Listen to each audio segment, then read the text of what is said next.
이미 선행 상표가 있는데도 불구하고 그걸 간판을 만들고 명함을 만들고 실제로도 저희 거래처 중에서 이제 상표 등록 신경을 안 쓰시다가 나중에 이제 상표가 뺏겼던 그런 사례도 있습니다.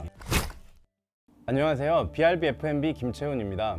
오늘은 정말 유명하시고 너무 모시기 힘든 분을 모셨는데요. 자기소개 한번 부탁드리겠습니다. 모시기 힘들지 않고요. 시간 많습니다. 예. 안녕하세요. 저는 아이디어창 국제특허법률사무소 대표 변리사입니다. 오늘 우리 김채훈 이사님이 특허라든지 상표 전반적으로 이 방송을 보시는 분 도움이 되시라고 저를 인터뷰 초청하셨는데 초대해 주셔서 너무 감사합니다. 일단 변리사님께 몇 가지 여쭤보고 싶은 게 있어요. 변리사가 되시기 전에 어떤 일을 하셨었는지 궁금합니다. 보통 변리사들이 대학 졸업하고 시험 준비를 해서 변리사가 되는 경우도 있고, 저 같은 경우는 이제 대학원 마치고 일반 기업체 연구원으로 취직을 했다가 거기서 좀 마음을 바꾸어서 변리사 준비를 했고, 쓰렘이라는 다국적 기업에서 제가 특허팀장, 연구원 토탈 합쳐서 10년 정도 근무하고 지금 나와서 이제 개업을 해서 제가 10년 정도 되고 있습니다. 예. 상표 등록을 대략 어느 정도 출원을 하셨는지. 지금까지 뭐 1000여 건 넘죠. 그쵸. 특허도 이제 기술 분야별로 나눴는데 각자가 팀을 두고 있고 상표팀이 또 따로 있거든요. 그래서 아주 일사천리로 신속하게 진행을 잘 해드리고 있습니다.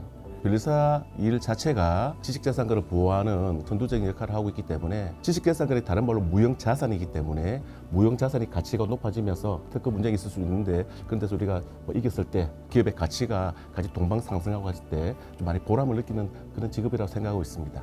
저희도 이제 상표 브랜딩을 해드리는 업무를 하다 보니까 상표 중요성에 대해서 정말 뼈저리게 느끼고 있거든요. 실제로도 저희 거래처 중에서 이제 상표 등록 신경을 안 쓰시다가 나중에 이제 상표가 뺏겼던 그런 사례도 있습니다. 그래서 이제 사업을 준비하시거나 창업을 하시는 분들께 조언을 해주실 게 있다면. 실제로 이렇게 상표나 특허를 미리 내지 않아서 낭패를 겪는 경우가 굉장히 많습니다. 미국 같은 경우는 실리콘밸리의 창업 스타트업들 창업도 많이 하는데 선특허 후 창업, 먼저 지식재산권을 출원해놓고 그 다음에 창업하는 그런 경우가 굉장히 보편화되어 있는데, 우리나라는 아직까지 좀 그런 부분이 좀 위협한 경우도 분명히 있지만, 실제로 이렇게 김태훈 이사님 말씀처럼 모든 지식재산권이 특허청을 대상으로 해서 선출원입니다. 선출원. 선착순 개념이기 때문에 등록 일자가 중요한 것이 아니라 출원 일자, 빠른 출원을 확보하는 것이 굉장히 중요합니다. 변리사님 운영하시는 유튜브 채널을 보면 로고 디자인 전에 상표 출원을 먼저 해야 된다고 하셨는데, 방금 말씀해 주신 내용과 관련이 있는, 그렇죠? 네. 보통 이렇게 우리가 브랜드 네이밍을 하고 그걸 이제 바로 사용하는 경우도 있는데, 보통 로고라든지 디자인 업체에 맡기기도 하잖아요. 선행 상표가 있는지 또는 이 상표가 등록이 되는지 기본적으로 의견을 주시긴 하지만, 아무래도 전문가인 변리사한테 사전에 자문을 구하시는 게 굉장히 중요합니다. 상표 등록 가능한지 검토는 빨리 할 수 있습니다. 근데 그걸 하고 안 하고의 리스크가 있기 때문에 이미 선행 상표가 있는데도 불구하고 그걸 간판을 만들고 명함을 만들고 각종 패키지에 그걸 마킹을 내가 사용했을 때 상표 침해 문제가 발생하거든요. 모든 걸 폐기하고 심지어는 이렇게 소송 들어가면 손해배상도 물어야 될 그런 경우도 생기기 때문에 로고 디자인 하기 전에 먼저 이게 상표 등록이 가능한지를 확인한 다음에 제작을 하는 것이 순수가 그게 맞습니다. 이 상표라는 거는 시간이 지날수록 가치가 높아지는데 초기에 빨리 바꿔가지고 고유의 어떤 그런 브랜드 네이밍을 해야지, 도용하지 않으려고 하더라도 의도와 상관없이 동일한 선행 상표가 있다고 그런다면은 그런 상표 침해 문제가 되기 때문에 반드시 사전에 검토를 하셔야 됩니다. 매우 중요한 것 같습니다. 네. 예. 저희와 함께 이제 브랜딩을 하시는 분들께 어떤 식으로 순서를 좀 정해 주신다면.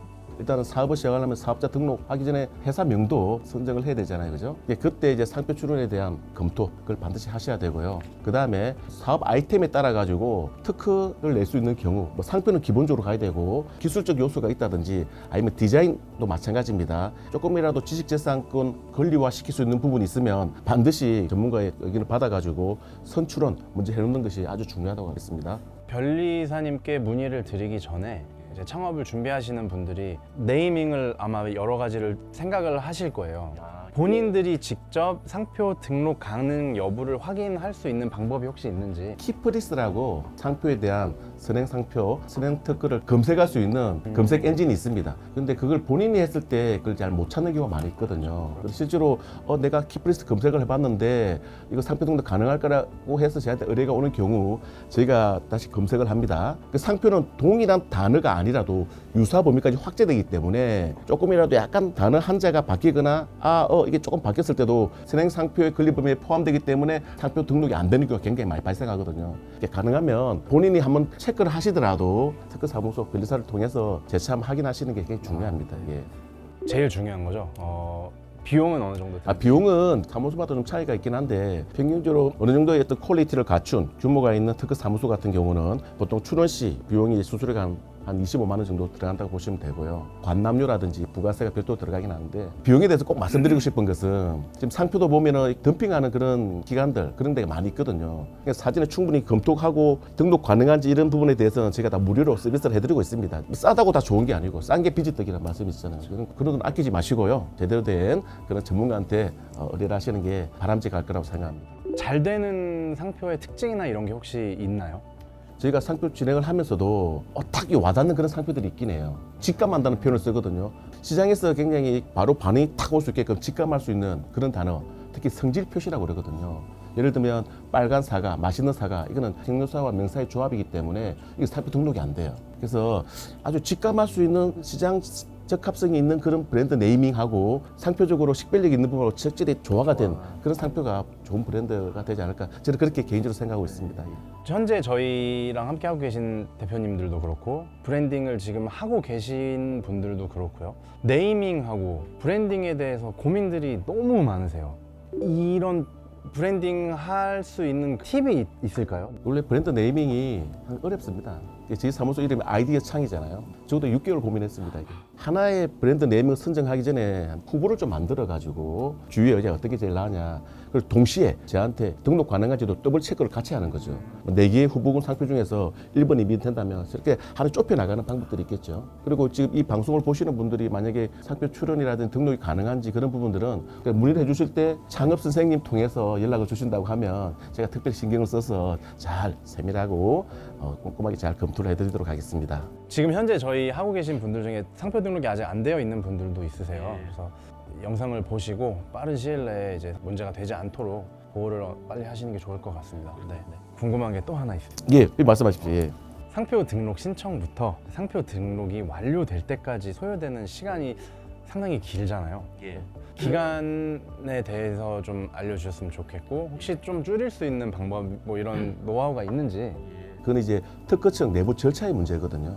날짜가 언제까지 가이드라인이 딱 기준점이 있는 것이 아니라 대략적으로 심사 실무 얼마나 적체되어 있는지 따라가 다르긴 한데 통상적으로 보면 일반 우리 상표 출원의 경우 한 10개월 길게는 1년까지도 이렇게 좀 늦어지는 경우도 있거든요. 한 10개월 정도를 이렇게 정점으로 보시면 될 것 같고 빨리 등록을 받아야 되는 경우는 우선 심사라는 제도가 있습니다. 그런 경우에는 한 2, 3개월 안에 이제 등록이 결정이 되거든요. 제가 말씀드린 바와 같이 출원일이 중요합니다. 그 상황에 따라서 빨리 등록증이 필요하면 우선 심사 제도를 활용하시면 되겠습니다. 마지막으로 창업을 준비하시는 저희 구독자분들 그리고 시청자분들께 조언 아니면 또 한마디 해주실 수 있으실까요? 네. 상표는 자타 상표를 구별할 수도 있고 그걸 얼만큼 품질을 보증할 수 있는 그런 기능을 가지고 있고 그래서 상표는 아까 말씀드린 것처럼 등록받으면 반영구적으로 10년 안에 이렇게 갱신이 되거든요. 그리고 이 상표는 앞으로 정말 평생 자기 이름처럼 그래서 안고 가야 될 그런 하나의 상표이기 때문에 그 시간이 지나면 가치도 올라간다는 점. 그래서 초반에 정말 상표를 선정할 때 신중하게 선정을 하시고 법적인 문제가 있는지 없는지 반드시 꼼꼼히 확인하신 다음에 그 가치를 높여나가는 것이 아주 중요하다고 할 것입니다. 이번에 우리 특허 출원한 거 있잖아요. 그 소자본 창업 플랫폼. 그게 지금 보니까 일단 후보 브랜드, 이런 브랜드로 사업을 하고 싶다라고 플랫폼에 올리기만 하면 소자본 창업 플랫폼 안에서 제품의 생산, 유통, 판매, 그 다음에 뭐 우리 CS 모든 일괄 다 해주는 그런 시스템이잖아요. 브랜드 네이밍 정해서 변리사님께 상표 등록하고 브랜딩해서 저희랑 제품을 만들어서 대표님들께서는 영업만 하시면 되는. 아주 굉장히 수월하게 영업만 하시면 되고 나머지 모든 우리 BRB 다 알아서 해주는 거 아니에요? 네, 맞습니다. 아마 최초인 것 같은데. 예. 화이팅! 바쁘신데 이렇게 찾아주셔서 너무 감사하고요. 앞으로도 좋은 인연이 되어서 함께 협력해서 좋은 비즈니스 파트너로 한 팀이 되는 거죠? 예. 우리 창업 선생, 우리 유튜브를 보시는 분들 모든 비즈니스도 건승하기를 제가 크게 응원하고요. 상표적인 특허적인 이슈가 있으시면 창업 선생 보고 연락드렸습니다라고 하면 제가 더 특별히 신경 써서 지식재산권 관련 아주 서비스를 잘 해드리도록 하겠습니다. 예, 잘 아시다시피 모든 비즈니스 출발은 브랜드입니다. 온라인이든 오프라인이든. 그래서 반드시 자기 상품이든 그걸 표방하는 서비스업이든 항상 브랜드에서 출발해야 된다는 것 잊지 마시기 바랍니다. 창업 선생 화이팅! 화이팅! 아이디어 창 화이팅!